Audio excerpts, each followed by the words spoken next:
Саламатсыздарбы? Тема Кыргыз Республикасынын тышкы саясаты жана эл аралык байланыштары. Даярдаган Тагдырбек Кызайдана, группа P119.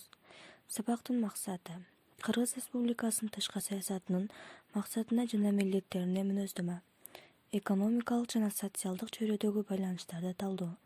Эл аралык терроризмдин таасирин жана мамлекеттик чек араны чыңдоонун зарылчылыгын аныктоо.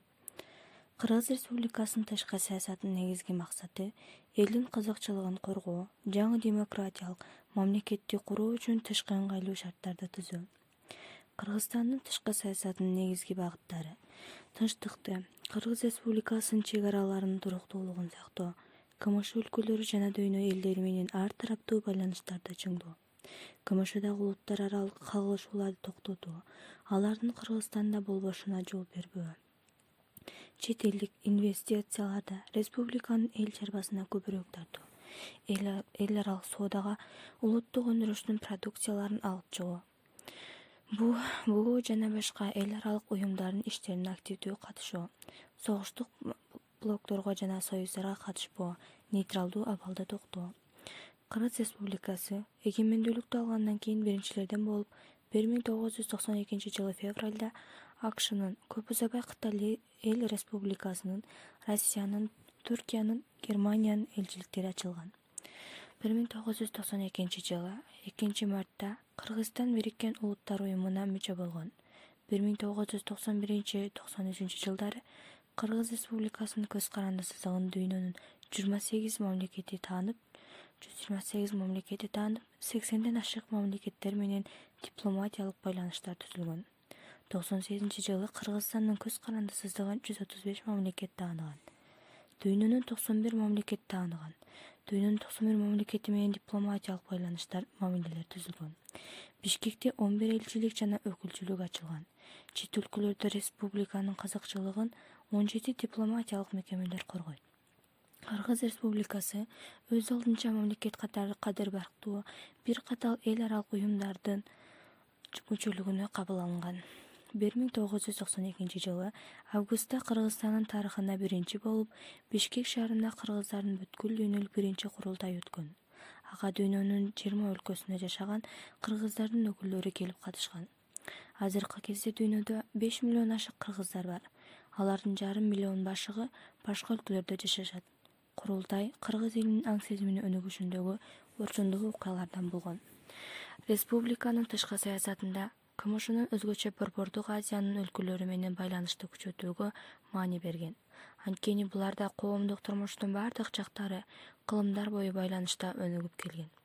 Борбордук Азиянын жана Казакстандын мамлекет башчылары СССР кулаган учурдан тартып эле өз ара байланыштарды жүргүзүү башташкан.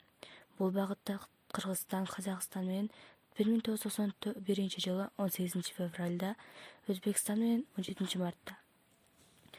1991 жылы Ташкентте Борбордук Азиянын 5 республикасынын жетекчилери жолугуп, достук, кызматташтык, экономикалык жана илимий техникалык жана маданий жактан жардамдашуу боюнча талкуулашкан. 1994 жылы Казакстан, Өзбекстан жана Кыргызстандын ортосунда бирдиктүү экономикалык мейкиндикти түзүү жөнүндө келишимге кол коюшкан. Борбордук Азияда бирдиктүү экономикалык мейкиндикти түзүү идеясы 1994 жылы 3 республиканын президенттеринин Алматыдагы жолугушуусунан кийин ишке ашырыла баштаган. Бул жолугушууда президенттер жана өкмөт башчылары мамлекет аралык совет түзүү, анда иш жүргүзүү үчүн министрлер советин, тышкы иштер министрлер советин, коргоо министрлер советин түзүү чечилген. Булардын жумушчу органы катары дайыма иштөөчү аткаруу комитети түзүлүп, ал Алматыда жайгашмак. Ушул 3 мамлекеттин жетекчилеринин 1995 жылы 12 февралда кезектеги жолугушуусунда мамлекет аралык совет жана институттары жөнүндөгү жобо кабыл алынган. Кыргызстандын тышкы саясатында Россия Федерациясы менен мамиле өзгөчө орунда турат. Бул тарыхый, экономикалык, социалдык жана этностук факторлор менен байланыштуу. СССР тараган алгачкы мезгилден тартып, Кыргызстан менен Россиянын ортосунда достук, кызматташтык жана өз ара жардамдашуу, мамлекет аралык мамилелердин негизи жөнүндөгү келишимдер түзүлгөн. Кыргызстан менен Россиянын ортосундагы мамиле республиканын согуштук стратегиялык абалын, чек аралын сактоо үчүн да киргиле.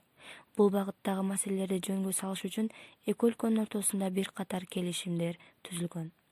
Кыргызстандагы улуттук демографиялык жана улуттук саясий кырдаал да эки өлкөнүн мамилелеринин чыңдалышын талап кылган. Анткени 90-жылдар башында республиканын калкынын 44% орус тилинде сүйлөгөн, ар түрдүү этностук бирикмелердин өкүлдөрү түзгөн. Россия менен дипломатиялык мамилелер түзүлгөн алгачкы 5 жылда эле эки өлкөнүн ортосундагы социалдык, экономикалык, согуштук байланыштарды жакшыртуу үчүн 120 ашуун келишим түзүлгөн. Азыркы мезгилде Кыргызстан Россия Федерациясы менен ар тараптуу байланыштарды чыңдоо үчүн аракеттерди күчөтүүдө. Азыркы мезгилде Кыргызстан 40тан ашуун алыскы 11 жакынкы чет мамлекеттер менен экономикалык, экспорттук, импорттук байланыштарды жүргүзөт. 1995 жылы кийин Кыргызстандын жакынкы жана алыскы чет өлкөлөр менен болгон соода-экономикалык байланыштарында өзгөрүүлөр болгон.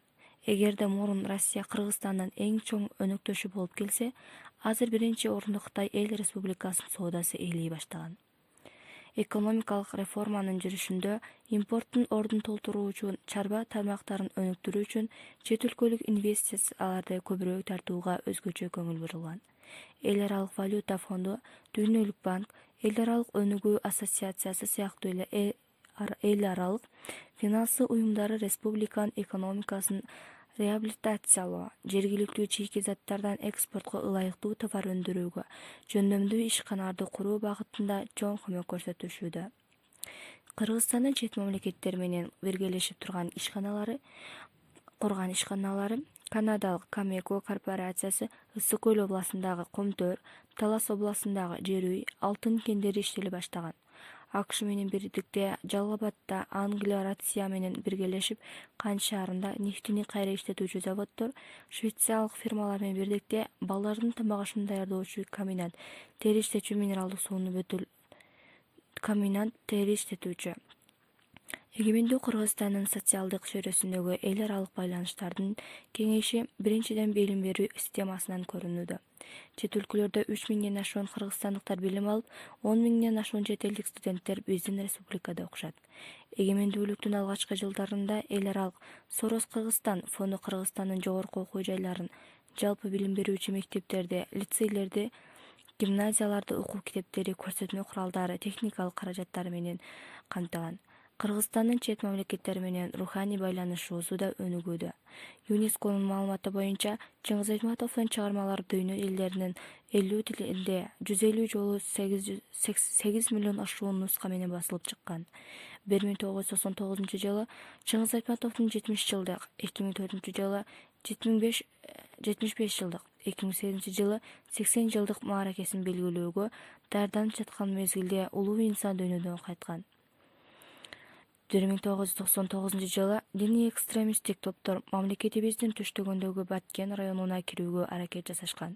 Алар милиция жана райондук администрация кызматкерлерин, 4 япондук геологторду жана Кыргызстандын карапайым жарандарын барымтага алышкан. Кыргызстандык жоокерлер ыктыярдуу аскердик топтор бандиттердин бирикмелерин талкалоодо күчүрмөндүктөрдү көргөзүп, 55 офицер жана жоокер бул кармашта атамекени коргоодо каза болушкан. 2007 жылы 16 августта Шанхай кызматташтык уюмуна кирген өлкөлөрдүн саммити Бишкекте өттү. Бул жыйынга 50 мамлекеттин башчылары катышып, маанилүү чечимдерди кабыл алышты.